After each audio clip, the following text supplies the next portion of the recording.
Teddy Feinberg, Brook Stockburger, Howdy. Teddy and Brook show. Brook, Islanders beat the Penguins. What was the final score? The Penguins are just resting up for the playoffs. Where do the Islanders stand? We got like 25 points. Yes, I know. You have to rub it in. It brought back memories of Glenn Healy in the igloo. Sorry, I couldn't help Brian Trottier. Yeah, Derek King. Slap shot goal, overtime. I think we should talk more hockey on this show. I think we'd lose viewers pretty quick. All right, let's get down to business. Aggie baseball, 13 straight wins. They beat Texas Tech. It's not like they're beating cupcakes. They beat Arizona twice. They beat Texas Tech. This is a legitimate team. Yeah, they sure are. They started out back and forth. They were just a game above 500 or so. Boom, like a 9-game winning streak right now. And like you said, they go over to Tucson and beat the Wildcats. They come home, they beat the Red Raiders. This is a team that's very legitimate. They may not be ranked right now, but maybe they should be. Get out there and watch Rocky Ward and the boys. This is maybe, as of stands right now, I think they're a College World Series team. Pitching is key. You beat these teams out of conference, to allude to Brooks' point. It's going to help your RPI. It could give you an opportunity to get in that larger bid. But you look at the Aggie bullpen yesterday, 0 runs and 3+ innings of work. They wiggle out of a base-loaded jam. It used to be like you got into the Aggie bullpen and it was a gold rush. Yeah. Now they're shutting the door, and they have some arms on that staff. Yeah. And in baseball, if you have some arms, you're going to have a shot. They knew they had a talented team internally coming into the season. That's why they scheduled up much tougher schedule. I think they hosted Fairbanks, Alaska for a 4-game. That's a joke, but last year. But this year their schedule is a lot tougher and it's paying dividends. Hey, Fairbanks might be the best team in Alaska. You don't know. But you're right about the arms. College baseball, if you have half an arm, you're in the pros somewhere. That's why it's so hard to get good pitchers in college baseball. The Aggies are doing it. Their staff is doing it. They're getting it done. They keep it up. This is a whack-winning team. Yeah, no, I agree.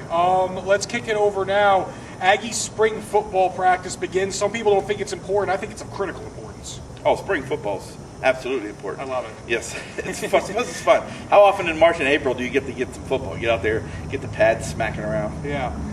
For some fans that want an idea what to look for at spring practice, the Aggies signed 25 players this past offseason. 22 are going to suit up this month in spring practice. They brought in 10 new players combined on the offensive and defensive line, so they have to get that integrated. They brought a new punter. They have to break in an entire new starting secondary in the quarterback position, of course. Andrew Manley's health. They brought in a junior college quarterback in Andrew McDonald. And Trayvon Caldwell showed a lot of maturity last year as a freshman. Huge year for Aggie football. They need to win. And it's big to get those guys in early so they can get this whole spring under the belt. And then when they hit August camp, they already have a lot of experience. They know the playbook, everything. They've been conditioning with the fellas all summer long. So get out there and formulate your own depth chart. That's the fun. Yeah, that's fun. Get out there, take notes. Coaches will think you're recruiting from Auburn or something. So have a little fun with it. Absolutely. Get your Adam Schefter on. Let's move on now and talk about the Final Four. We have Ohio State, Kansas, I believe, and then, of course, Kentucky is playing Louisville, which is just incredible that Kentucky's playing Louisville. It's awesome. And in terms of Ohio State, Kansas, we get to see Sullinger matching up on Robinson at the power forward position. Brook, who do you like in this whole thing? Kansas is the better team. I feel like Ohio State's team of destiny, though. I'm going with the Buckeyes. And who do you like to win the championship? Oh, it's hard to go against Kentucky right now, but I don't want them to win just because they have so many mercenaries. They have an incredible team. They're absolutely loaded. Oh, they do. They're loaded with future NBA players. Yeah, it's quite impressive. I like Kentucky from an athleticism standpoint. I don't know. They actually eliminated Indiana, who caught that the other night. They were just on fire. I mean, they got anything they wanted, whatever they wanted, and they hit. I want to say they hit 34, 37 free throws. Something outrageous. They're a fantastic team. I like them. If they're on top of their game, they win the whole thing. I think so, too. And then, of course, to tie in the Final Four weekend, we have, Las Cruces' finest, Wendell McKinnis. He's playing, well, I want to insult Wendell here. He's from Oakland, but he played the last 4 years here in Cruces. And he's playing in the College Hoops All-Star game here. Yeah. It's a nice feather in his cap. It's definitely a showcase. Get him in front of some pro people, pro scouts and everything. We'll see what happens. We've said it before. He worked for this. Wendell's a self-made player. He's improved a lot in his 4 years here, averaged a double-double last season.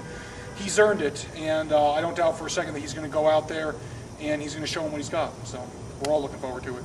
Folks, Sun News, Facebook, Twitter, LC Sun-News all day, every day. Go Islanders. Have a great day.